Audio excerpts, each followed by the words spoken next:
The FDA wants to get rid of menthol cigarettes, and it wants to crack down on some e-cigarettes as well. They say it's all to protect kids and teenagers. WFMY News 2's Alma McCarty went to Tobaccoville to see the potential impact. On the corner of a small four-way stop in Tobaccoville sits Pete's Grocery.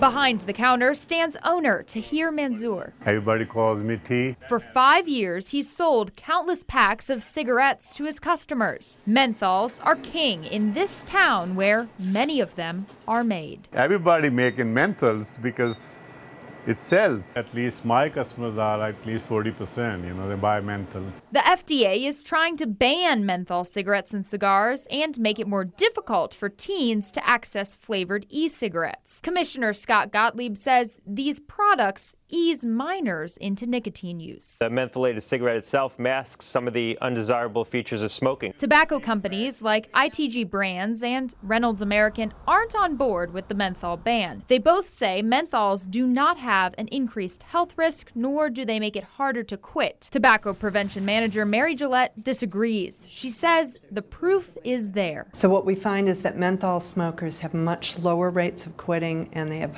much higher rates of relapse. Back in Tobaccoville. Every second person is working in RJ Reynolds or has been employed, retired from RJ Reynolds. T says if a ban goes through, the future is uncertain for cigarette makers, and this community will feel it. Now, the tobacco companies say they understand the FDA's concern and are happy to help keep e-cigs out of the hands of kids.